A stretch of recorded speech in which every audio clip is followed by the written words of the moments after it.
Meghan's deeply concealed secret has been unearthed, revealing its unclean nature. There is a significant crisis involving Marcus being the crucial factor. Hello, everybody, introducing the enchanting realm of Princess Diana's YouTube channel. I wasn't caught off guard by this news, but to be candid, I never anticipated finding any evidence when I searched for Nikki Bursick's name on Google. It seems that Meghan Markle's character Rachel Zane from the TV show Suits experienced a noticeable change in her physique after Meghan Markle began dating a British prince. Why is that? Apparently, prior to meeting Miss Sharkle, he was reportedly queried about his preferred TV actress, and he answered with Rachel Zane.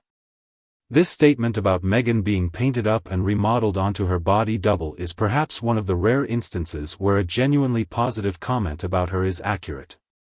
I strongly believe that Meghan became aware of this remark, which consequently prompted her desire to come and introduce herself to him. However, I am confident that upon meeting her, he must have experienced some level of disappointment. However, her physical appearance may be lacking, yet she compensates with her incredible intelligence as a witch. We are fully knowledgeable about her and the multitude of strategies she employs. Meghan can be seen in a black jacket and satin tights in a photograph. There is clear evidence that those thighs could not possibly belong to her. Upon initial viewing of the photograph, my immediate thought was that she might be donning some body sculpting undergarments like Spanx or a similar product.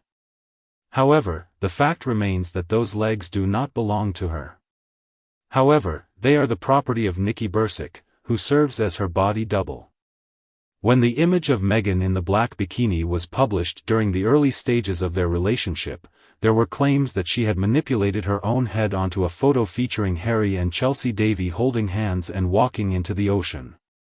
I'm curious about what made Harry believe it was wise to continue seeing her even after discovering he had been deceived. Did she secretly drug him or give him something suspicious? I have a feeling they met at Soho House, and I am confident that the clever Marcus Anderson, playing the roles of both a pimp and a trusty companion, was conveniently present to arrange a discreetly equipped private space, complete with a concealed camera, naturally. Furthermore, a justification is provided for the lack of safeguarding provided to Harry during his most vulnerable moments. Harry's bodyguard clarified that they refrained from intervening during his escapade in Las Vegas to fulfill their duty of safeguarding him against potential threats. His behavior was not under their control. They were not responsible for looking after him. And this is precisely why we should also view him as a younger iteration of himself, emerging from bars in an intoxicated state, engaging in altercations with photographers. However, there are still numerous uncertainties and inquiries lingering in my mind regarding this entire scenario. In my opinion, Marcus Anderson is merely a small component within a larger system. He swiftly transformed from having nothing to becoming a supervisor at Soho House. How did he manage to secure a work visa and obtain a job in London? Is it possible that Andrew played a role in this? Have you heard those rumors before? I find it puzzling how Meghan Markle, a relatively unknown actress from a lesser-known cable TV show, justified the cost of hiring a body double. Wouldn't it have been more logical to hire Nikki, who has a better physique? After all, the role she was playing supposedly required a fit body. Essentially, that was the main focus of the role. There have been numerous speculations circulating about DlRTY's acquaintance with Marcus Anderson prior to his friendship with Meghan. Marcus had the opportunity to become acquainted with Prince Andrew prior to his introduction to Meghan. There are claims circulating that Marcus is Andrew's offspring, with suggestions that he can even be spotted in the background of numerous royal gatherings. Although Harry could have been under the influence of drugs, it is my suspicion that he was aware and actively involved in this plan from the beginning. If Andrew is indeed Marcus's father, it follows that Marcus would be Eugenie's half-brother. In a clever move, he mentioned hiring Sharkle to be present at the grand opening of Soho House in Istanbul, Turkey, and even invited Eddie Redmayne, who happened to be accompanying William at Eton. Subsequently, he retained her presence to provide assistance to the hostesses, allegedly, at Soho House in Toronto. During that exact period, Harry accompanied Charles in Istanbul. Surprisingly, Marcus is the appointed godparent to Eddie's children as well. The Ardwell project had been submitted for registration prior to their wedding. Furthermore, their Netflix agreement encompassed the inclusion of their wedding ceremony. From the beginning, the intention was to have a prince among their court members. They had high hopes of earning a substantial amount of money in the United States. They were on the verge of becoming an unstoppable duo. Clearly, their intentions did not unfold as successfully as anticipated. Charles seems to be making the assumption that marriage will naturally fall apart on its own. It is likely that Meghan will eventually lose interest in Harry and pursue another person. Meghan found the royal lifestyle monotonous. She had a dislike towards it. Harry has a tendency to form friendships with rather unconventional individuals. At most, his past is littered with dubious decisions. It's not really surprising considering Harry was never perceived as a clever person. However, it is possible that Harry requires a more forceful response from the monarchy to comprehend the severity of his actions. It's absurd how he consistently manages to avoid facing consequences for his unacceptable conduct. He struggles with making commitments. Harry is not capable of committing to anything for an extended period of time. He effortlessly transitions between tasks, moving seamlessly from one thing to another. He will squander his life due to this repetitive behavior. However, some individuals are attributing the influence of Camilla on Charles as the reason behind the situation, as she is known to often advocate for the phrase, "less said, the sooner mended." I believe there are some unique aspects to consider in this particular scenario.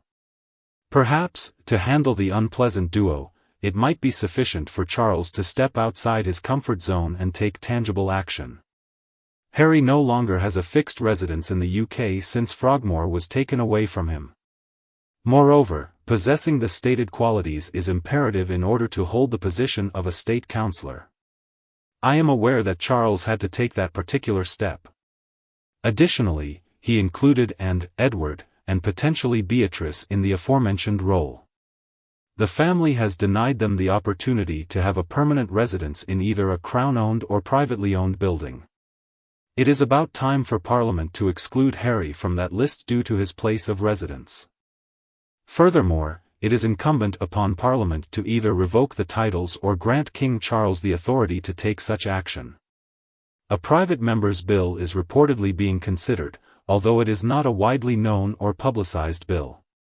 Perhaps, if individuals in the United Kingdom initiated an online petition via the official Parliament website and effectively rallied individuals to endorse it, there could possibly be noticeable outcomes. Ideally, it is expected that they would distribute it to all individuals. Once it reaches a specific number of signatures, Parliament is required to hold discussions on the matter. However, there exists a specific method and structure to achieve precisely that. In order for a petition to proceed to a reading in Parliament, a minimum of 10,000 UK citizens must endorse it by adding their signatures. I don't have the ability to initiate it since I'm not British, but some of you can. Sure, let's delve into your perspective on the recent video entitled, Queen Camilla's Divorce Ultimatum for Charles, It's Harry and Meghan or Me. Once again, your thought-provoking viewpoints have been plentiful. So, let's delve into a handful of them now. Okay, our initial feedback is provided by Christine.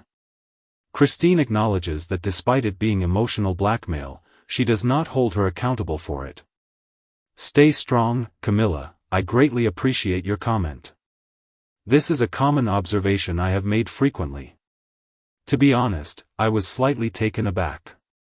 I was under the impression that most of you would decline. It would be unwise for Camilla to separate from Charles. It is not advisable for her to make such threats. That's wrong, however, I can comprehend why many of you are supporting Camilla. Given Harry's hurtful remarks about her in his book, it's not surprising that Camilla is urging Charles to take action. Alright, it's time to gather perspectives from additional individuals. Kathy has been acquired. I concur with your perspective. In my opinion, Camilla may be making this statement as a necessary precaution, but I am unsure if she truly intends to act on it. I believe their strong communication skills will enable them to effectively resolve this issue. Julie, Camilla never had any desire to become queen and would never pose a threat to Charles in this manner.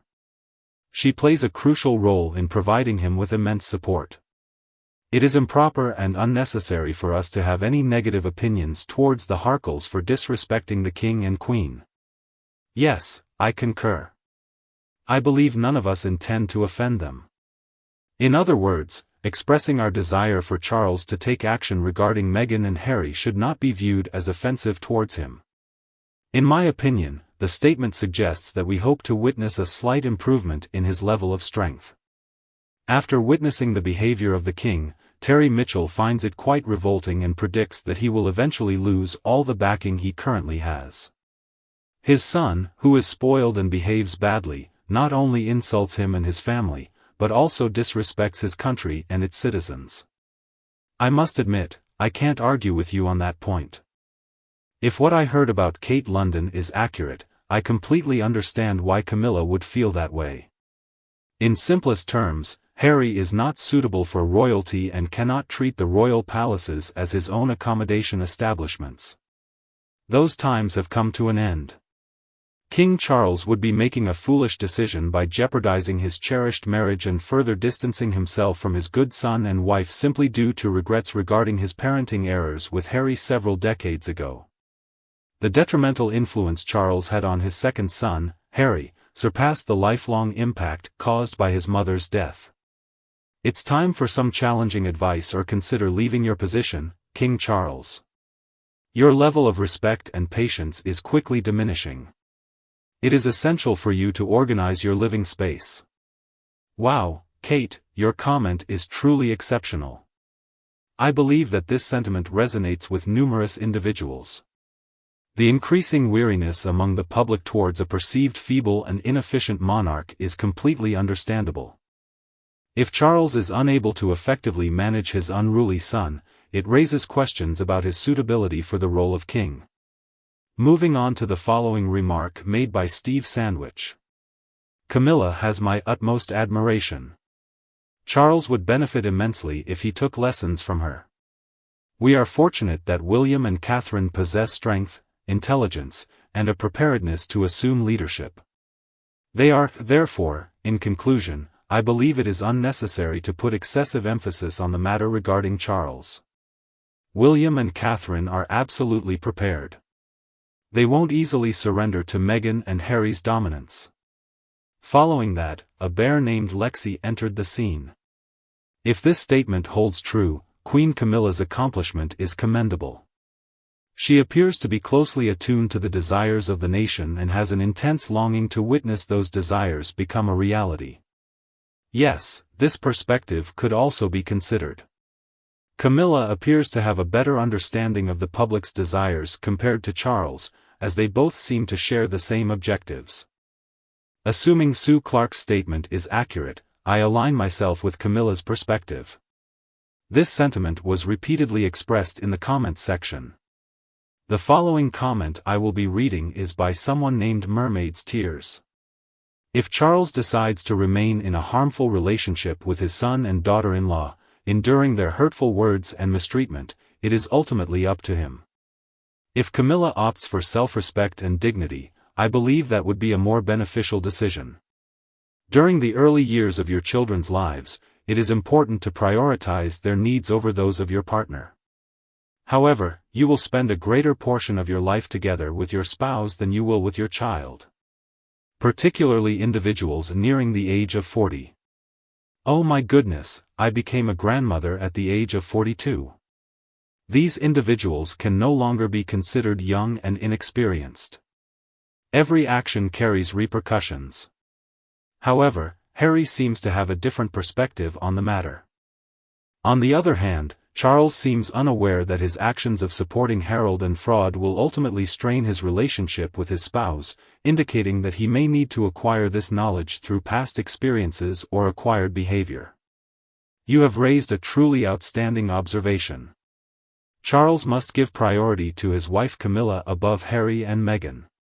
Well, he devotes significantly more of his time to her, and moreover, Harry and Meghan have made it clear that they do not want any involvement with him.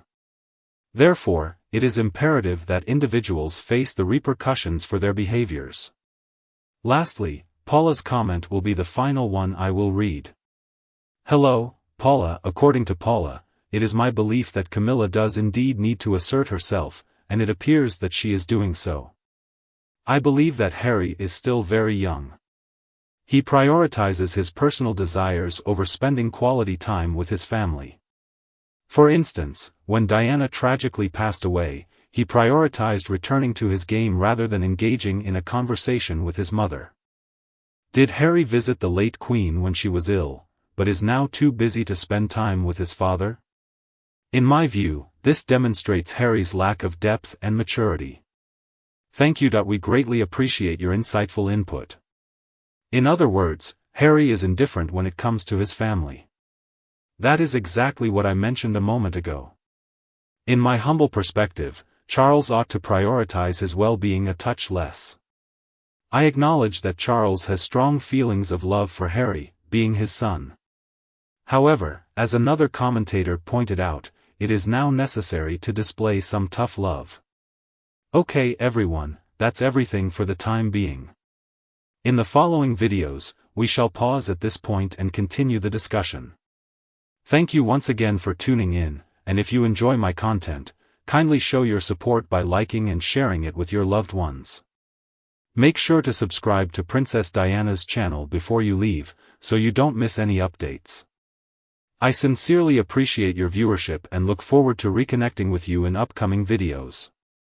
Farewell for now, and until we meet again.